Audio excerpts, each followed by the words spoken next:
আসসালামু আলাইকুম ওরহমতুল্লাহি ওবারকাতুহু। আজকের রেসিপি সর্ষে দিয়ে ইলিশ মাছের মাথা রান্না। এর জন্য এরকম চামচের 1 চামচ মতন কালো সর্ষে, 1 চামচ মতন হলুদ সর্ষে, 4টে কাঁচা লঙ্কা এবং স্বাদ মতন লবণ আর জল, পরিমাণ মতন জল দিয়ে এটার একটা আমরা পেস্ট তৈরি করে নেব।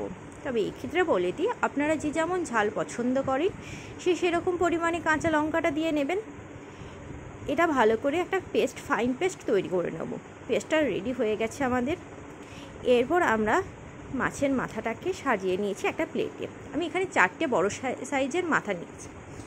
এই মাথাটাকে ম্যারিনেশন করার জন্য প্রথমে 1 চামচ মতন হলুদের গুঁড়ো, স্বাদ মতো লবণ এবং সামান্য পরিমাণে সর্ষের তেল দিয়ে এটাকে ম্যারিনেট করে রাখবো 2 থেকে 3 মিনিটের জন্য।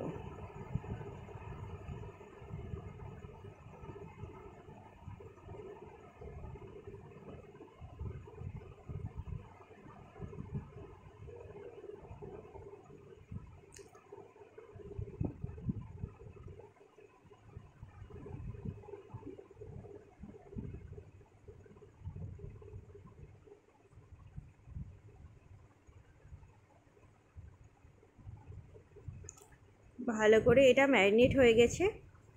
2-3 মিনিট পর এর ওপর দিয়ে দেব সর্ষের পেস্টটা, যে পেস্টটা আমরা তৈরি করেছিলাম সেই পেস্টটা।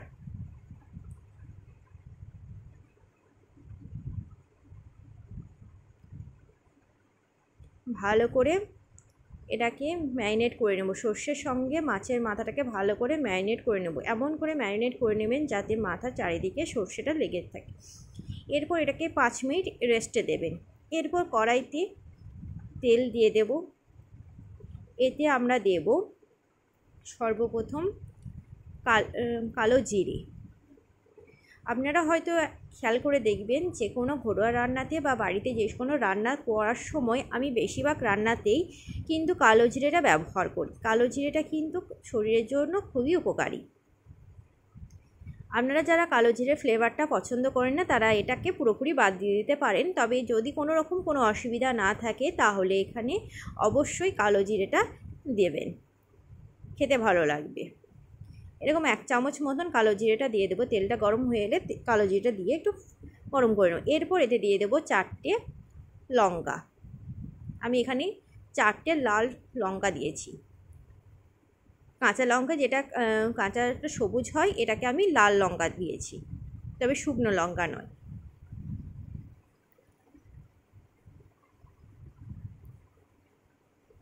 লঙ্কাটা দেওয়ার সময় একটু সাবধানে দেবেন, কারণ এটা কিন্তু গরম হলে ফাটতে পারে।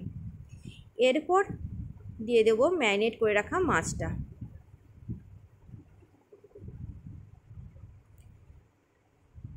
মাছের যে গ্রেভিটা ছিল সেটাকেও কড়াইয়ের মধ্যে দিয়ে দিলাম। কড়াইয়ের মধ্যে দিয়ে এটাকে ভালো করে উল্টে পাল্টে নেব।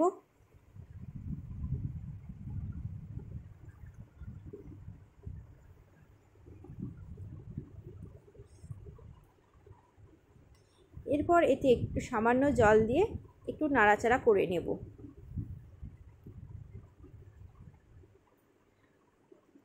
তবে নাড়াচাড়া করার সময় একটু সাবধানে করবেন যাতে মাছগুলো ভেঙে না যায়, মাথাগুলো ভেঙে না যায়, সেটাকে অবশ্যই খেয়াল রাখবেন।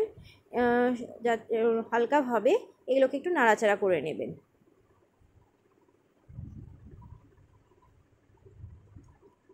নাড়াচাড়া করে আবারও কিছুটা জল দিয়ে দেবো। যতটা আপনারা ঝোলটা পছন্দ করবেন বা যতটা গ্রেভিটা আপনারা পছন্দ করবেন ঠিক সেই রকম অনুপাতে জলটা দিয়ে দেব।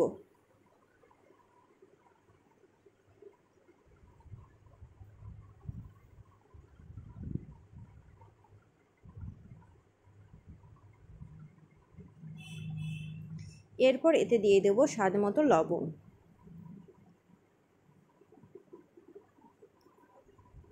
এটাকে কিছুক্ষণ ঢাকা দেব।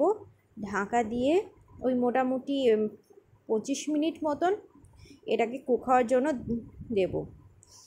25 মিনিট পর ঢাকনাটা খুলে দেখে নেব এটা কীরকম পর্যায়ে আছে। এটা পুরোপুরি কুক হয়ে গেছে। এটাকে তাও একটু ভালো করে নাড়াচাড়া করে দেখে নেব। এটা কীরকম পর্যায়ে আছে।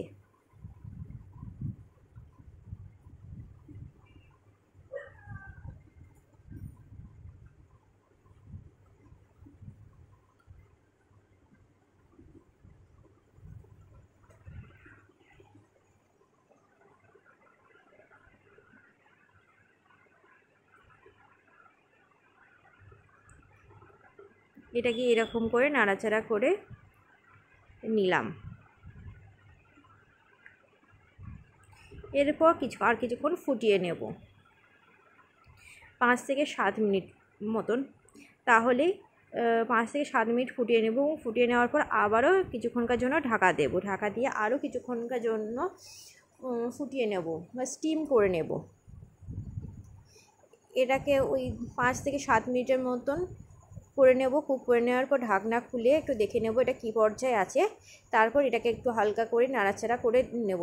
মোটামুটি এটা পুরোপুরি রান্না হয়ে গেলে এটাকে নামিয়ে নেবেন এবং গরম গরম ভাতের সঙ্গে সার্ভ করবেন।